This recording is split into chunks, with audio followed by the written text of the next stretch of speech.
kita masuk kepada Kakak Indra, bisa menyampaikan bagaimana terkait RUU Sisdiknas dan sebagainya, problem-problem yang kita hadapi terkait dengan pendidikan yang ada di Indonesia dan bagaimana ketimpangan gender itu terjadi di dalam bidang pendidikan. Silakan Kakak Indra. Siap, terima kasih. Assalamualaikum warahmatullahi wabarakatuh. Salam sejahtera kita semua. Shalom, Om Swastiastu, Namo Buddhaya, salam kebajikan. Yang terhormat kakak-kakak sekalian, juga Bapak Ibu yang menjadi tamu undangan yang hadir baik secara langsung di ruangan ini maupun melalui virtual. Izinkan saya untuk sharing pandangan tentang kondisi pendidikan Indonesia. Kita bicara tentang, kalau Kakak Eva ingin saya banyak bahas tentang kesetaraan gender dalam dunia pendidikan kita. Saya coba lihat sejarah, ternyata kita ini baru punya Mendikbud perempuan tuh baru sekali dan hanya 2 tahun. Jadi belum, mungkin saatnya nih 2024 punya Mendikbud yang perempuan ya.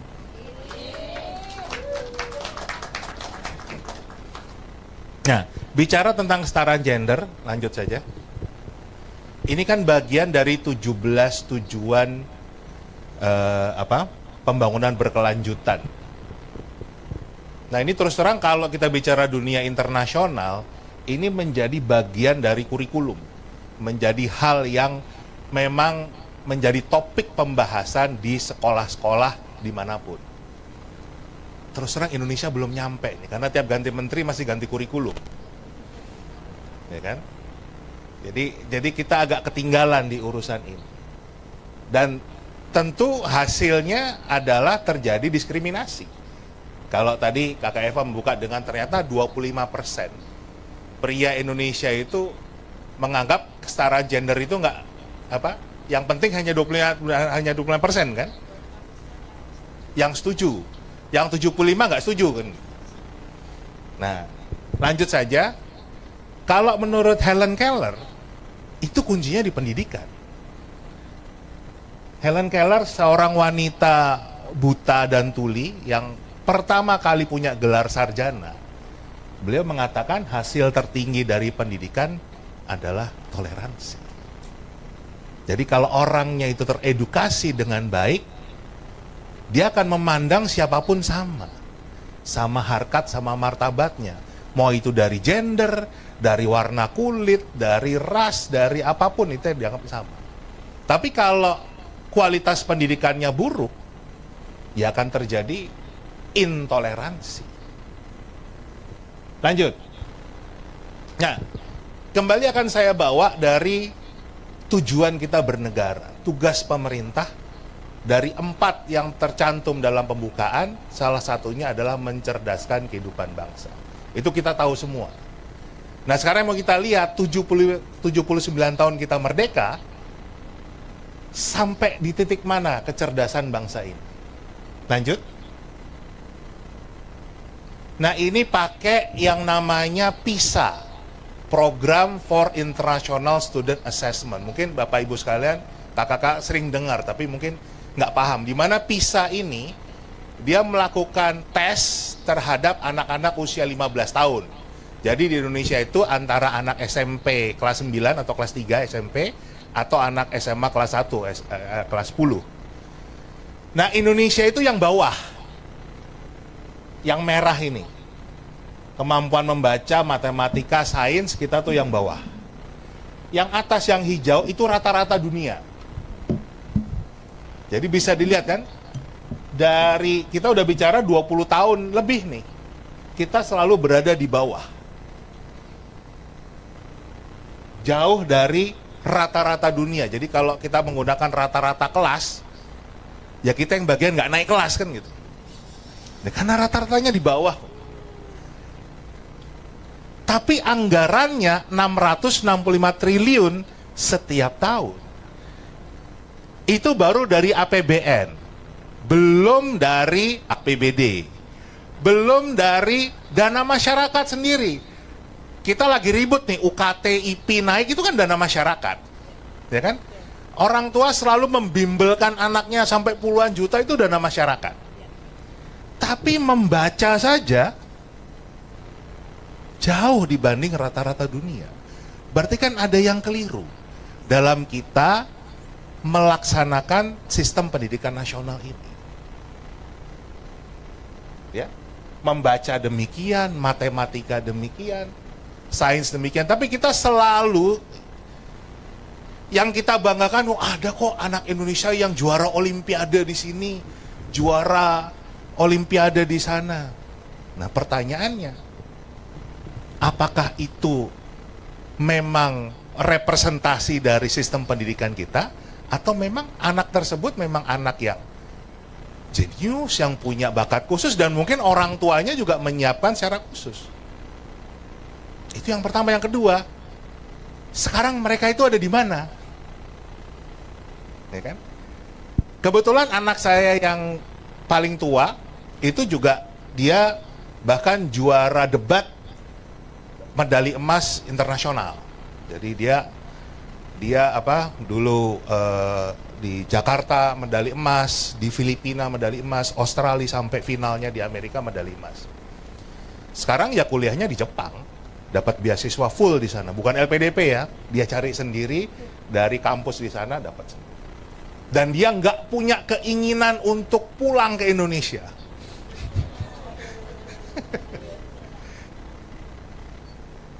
Gitu. Lanjut. Nah, ini yang menarik. Ini kajian dari Bank Dunia membandingkan kemampuan membaca anak Indonesia dengan anak Vietnam dan rata-rata negara-negara lain, negara OECD. Lihat nggak bedanya? Anak Indonesia tuh yang merah tuh, yang atas tuh. Prosentase terbesar kita itu di level 1. Jadi di level yang paling rendah. Sedangkan di negara lain, prosentase terbesar itu di level 3. Ya kan? Vietnam level 3, 35,2%, OECD 27,9%, tapi di level 3. Jadi di negara lain, kurvanya tuh normal. Yang paling banyak adalah yang tengah-tengah, yang nggak pinter banget, yang nggak kurang banget. Nah, Indonesia yang paling tinggi adalah yang rendah. Jadi kurvanya miring. Padahal kita yakin kan anak Indonesia itu lahirnya pasti kurvanya normal kan? Pasti lebih banyak yang sedang-sedang aja dibanding yang kurang maupun yang pinter banget. Tapi setelah sekolah, kan ini setelah sekolah karena usia 15 tahun sudah SMP atau SMA, ternyata kurvanya jadi miring, lebih banyak kurangnya. Berarti kan Indonesia semakin sekolah semakin bodoh. Ini data Bank Dunia, bahkan dikatakan Bank Dunia mengatakan ini yang agak menyedihkan ya. Level membaca bangsa Indonesia itu levelnya functionally illiterate, alias buta huruf secara fungsi. Anak Indonesia itu bisa baca bunyi, tapi nggak paham yang dibaca. Berarti kan sama dengan kita nggak bisa belajar sebetulnya. Nah, ini sudah sekian tahun seperti itu.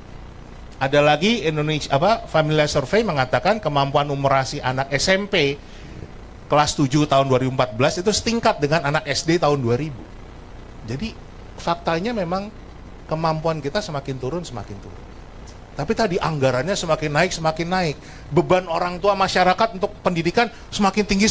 Jadi ada yang nggak pas nih gitu, ada salahnya di mana.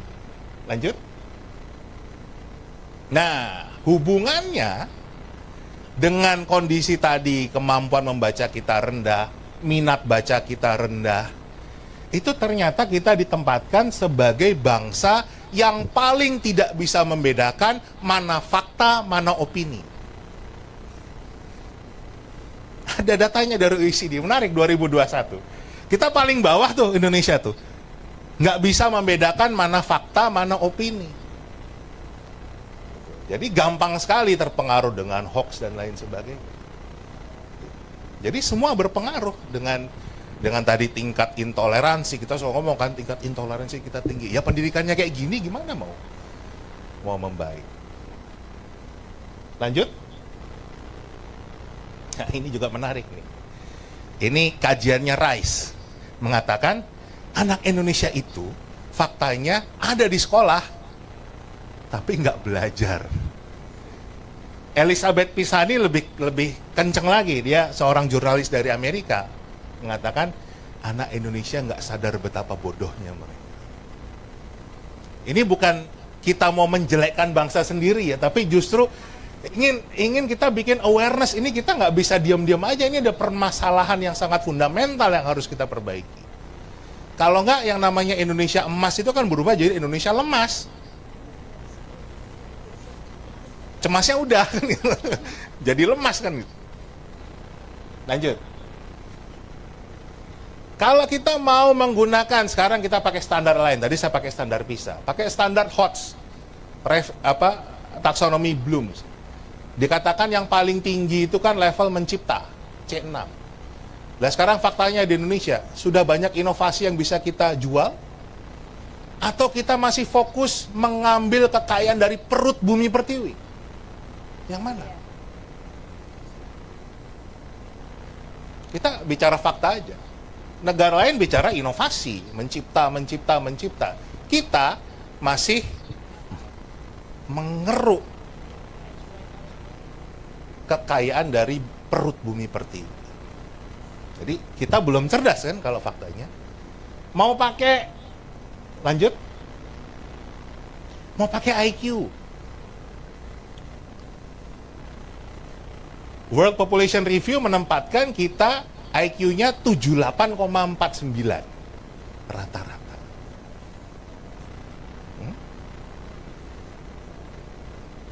Ini di bawahnya Koko the Gorilla yang 80 IQ-nya.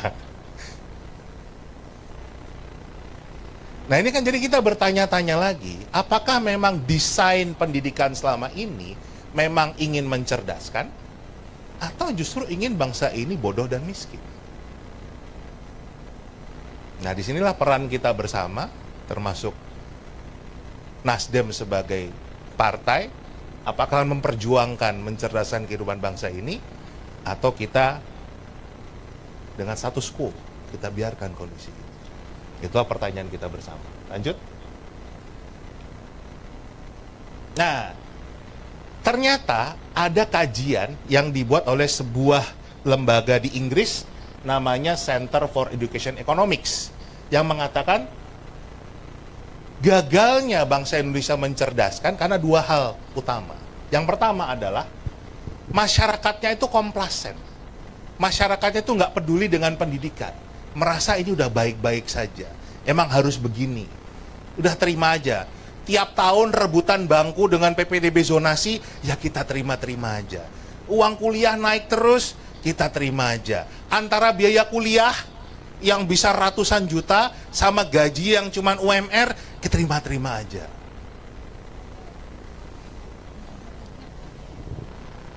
Masyarakatnya komplasen. Happiness-nya tinggi kan gitu. Indeks kebahagiaannya tinggi kan gitu. Nah, problem yang kedua ini yang menarik. Dunia internasional sudah menunjukkan kalau ternyata program pemerintah bidang pendidikan Indonesia itu disebutnya BAUWMM, Business as Usual with More Money. Jadi sebetulnya programnya itu-itu aja, namanya digonta-ganti, duitnya ditambahin terus, tapi nggak ada yang baru. Gayanya aja kelihatan, ada inovasi baru. Coba kita lihat, lanjut. Nih, ini inovasi atau ilusi inovasi coba. Sekarang itu gembar-gembornya pemerintah kita punya sekolah penggerak. Tapi menteri sebelumnya punya sekolah rujukan. Menteri sebelumnya punya rintisan sekolah bertaraf internasional. Menteri sebelumnya punya sekolah inti. Kan sama aja, cuman ganti nama. Dulu zaman saya Etanas, kemudian setelah saya ujian nasional, sekarang ada asesmen nasional. Bedanya, ujian nasional anggarannya itu 200 miliar untuk seluruh anak Indonesia, asesmen nasional 500 miliar untuk sampling hanya 45 siswa dari tiap sekolah. Persis kan, business as usual with more money. Nah, pertanyaannya, di mana wakil-wakil kita yang mengawasi penggunaan anggaran pendidikan ini? Kan itu.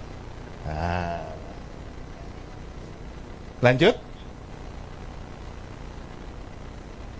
Kakak-kakak, Bapak Ibu sekalian, ada sebuah hal fundamental yang terus terang kita sebagai bangsa itu keliru dalam memahami pendidikan.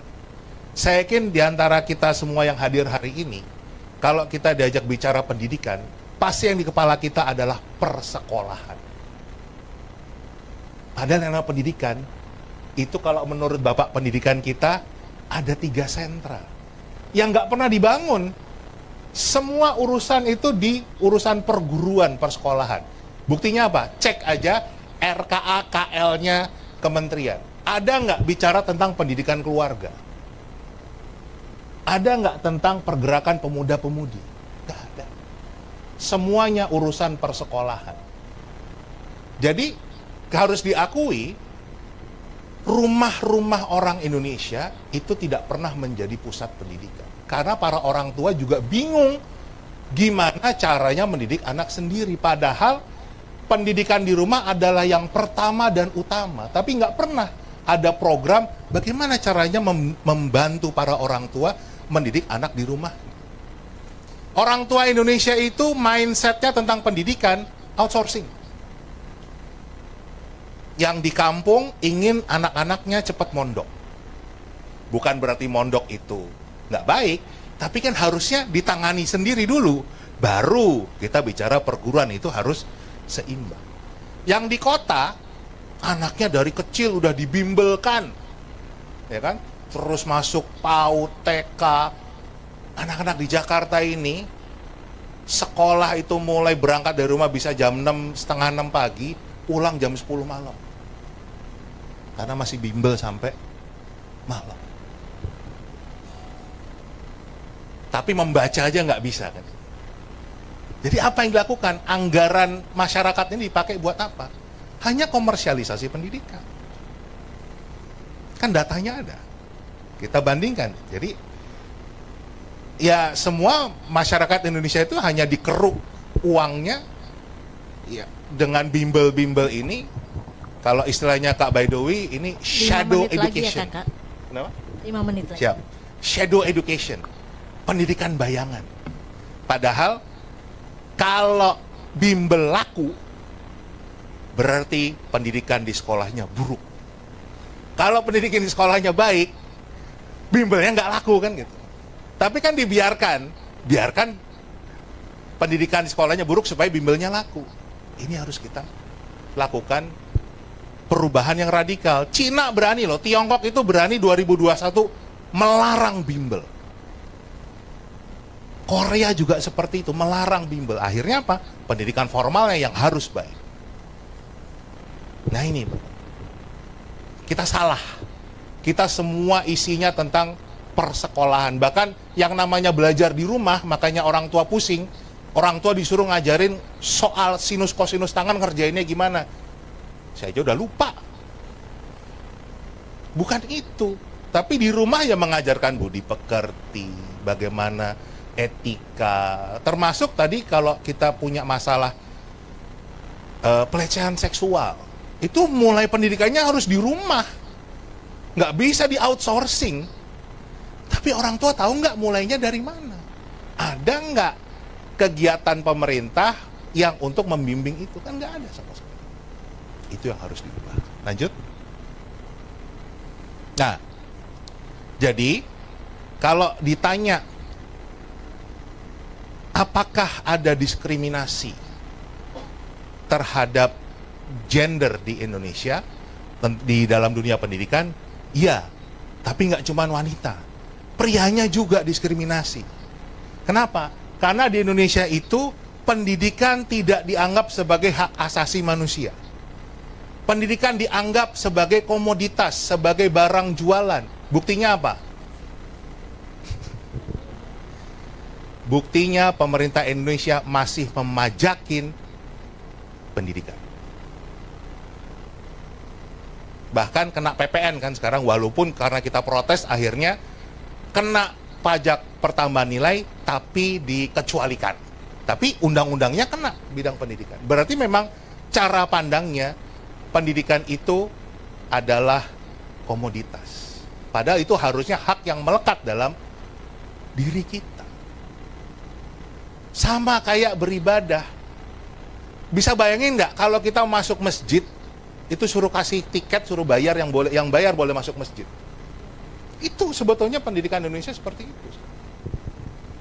Lanjut. Nah ini, 8 tahun kita selalu membahas problem yang sama.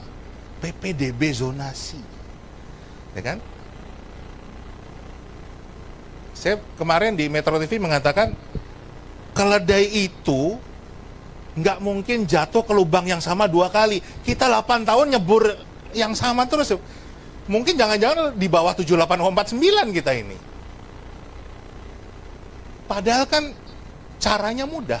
Bangun sekolah. Buka lebih banyak akses.